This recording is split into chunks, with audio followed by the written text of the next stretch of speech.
Selamat pagi Bapak Ibu dan saudara-saudaraku, salam damai sejahtera dalam Yesus Kristus bagi kita semua.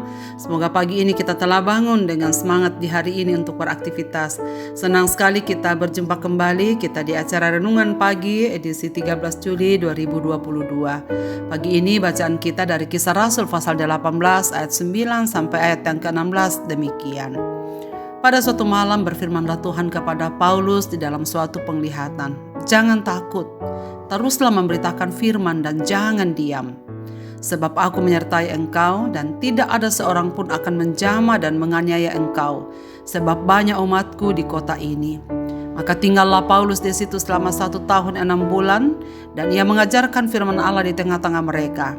Akan tetapi setelah Galio menjadi gubernur di Akaya, bangkitlah orang-orang Yahudi bersama-sama melawan Paulus, lalu membawa dia ke depan pengadilan. Kata mereka, ia ini berusaha meyakinkan orang untuk beribadah kepada Allah dengan jalan yang bertentangan dengan hukum Taurat. Ketika Paulus hendak mulai berbicara, berkatalah Galio kepada orang-orang Yahudi itu, "Hai orang-orang Yahudi, jika sekiranya dakwaanmu mengenai suatu pelanggaran atau kejahatan, sudahlah sepatutnya aku menerima perkaramu.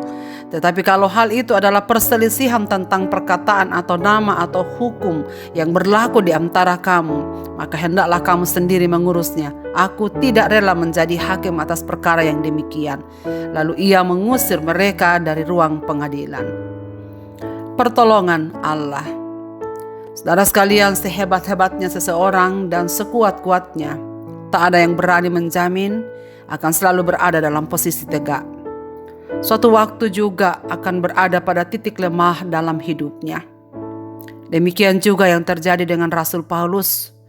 Ketika ia tiba di Korintus, memang ia menemukan rekan yang tepat, keluarga Aquila bersama istrinya Priscilla dan beberapa orang yang akhirnya percaya pada pengajarannya. Namun tiba-tiba ia mengalami ketakutan. Walau tidak dijelaskan penyebab ketakutan Paulus dalam bagian ini, tapi kita dapat mengira bahwa Paulus mengalami ketakutan akibat dari penolakan yang dialami dari saudara-saudara sebangsanya orang Yahudi. Sebagaimana yang telah kita renungkan di pagi kemarin. Ia telah mengebaskan debu dari pakaiannya dan membiarkan orang Yahudi yang menolaknya mengalami penghukuman karena akibatnya. Lalu ia bertekad untuk melayani bangsa-bangsa non-Yahudi saja. Namun tiba-tiba kepala rumah ibadat Krispus dan keluarganya percaya dan memberi diri dibaptis. Saudara sekalian, itulah sebabnya Tuhan menguatkannya dengan memberi dorongan untuk terus memberitakan Injil dan jangan diam.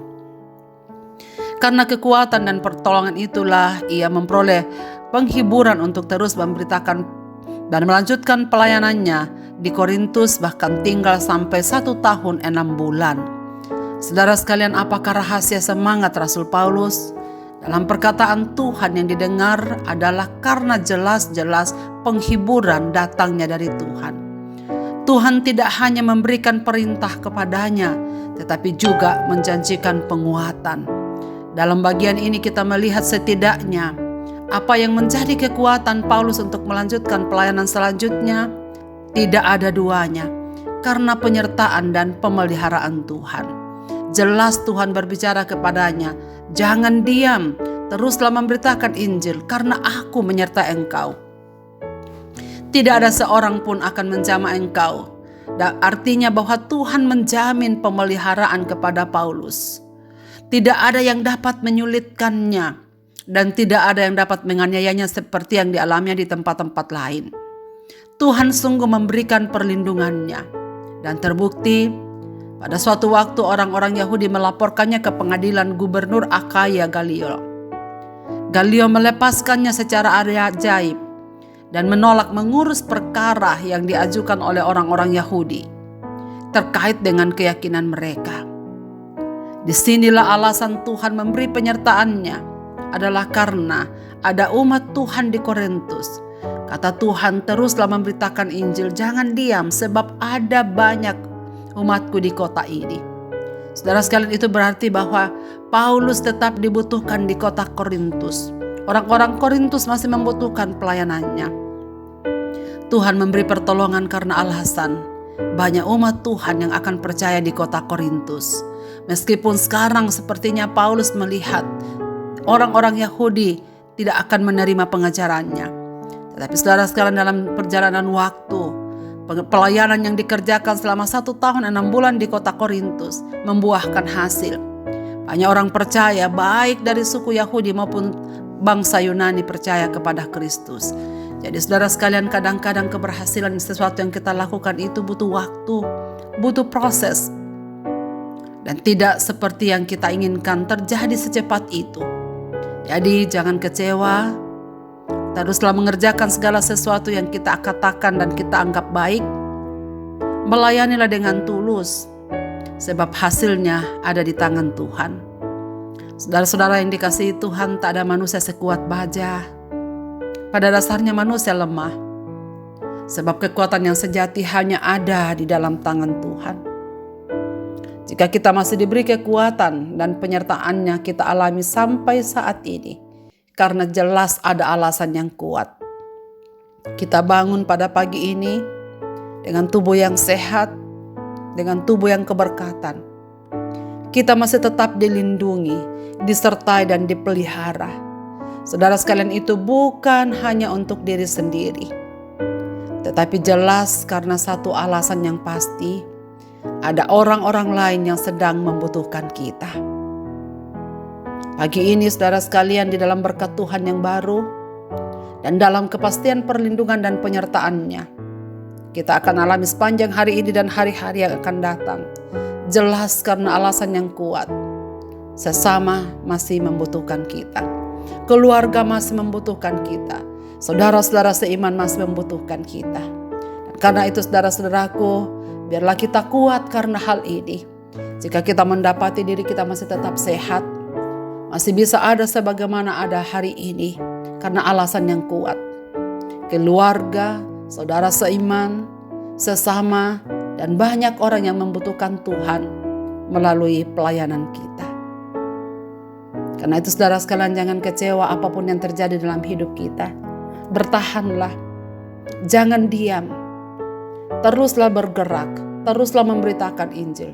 Katakan tentang Yesus Kristus adalah satu-satunya Tuhan dan Juru Selamat, supaya makin banyak orang yang mendengar dan menerima Injil keselamatan Yesus Kristus. Karena alasan inilah kita masih ada sebagaimana ada pada pagi hari ini. Marilah kita berdoa. Bapa di sorga, terima kasih banyak untuk firman-Mu yang kami terima pada pagi ini sebelum kami melanjutkan aktivitas kami. Terima kasih Tuhan boleh mengingatkan kami. Karena alasan yang kuat, kami masih dibutuhkan sesama kami. Itulah sebabnya Tuhan memberikan pertolongan, penyertaan, dan perlindungan bagi kami. Kiranya kami menghidupi hidup ini seperti yang Tuhan kehendaki. Menggunakan kesempatan yang ada sebaik mungkin. Terus memberitakan Injil melalui kata perbuatan kami, supaya makin banyak orang yang mengenal Tuhan Yesus sebagai Juru Selamat kami. Kami percaya Tuhanlah sumber kuat kami. Tuhanlah sumber segala-galanya yang kami perlukan. Dan karena itu kami taruhkan diri dalam tangan-Mu Bapa. Inilah hidup kami. Bentuklah dan pakailah sesuai dengan rencana-Mu. Segenap pendengar renungan pagi ini dimanapun mereka berada, Bapa, ulurkan tangan-Mu untuk mereka. Engkau maha tahu apa yang sesungguhnya sedang terjadi atas hidup mereka. Limpahkan sukacita dan damai sejahtera dalam hidup mereka. Mereka yang sedang bergumul dengan berbagai-bagai persoalan hidup mereka, Bapa sendiri akan melawat mereka.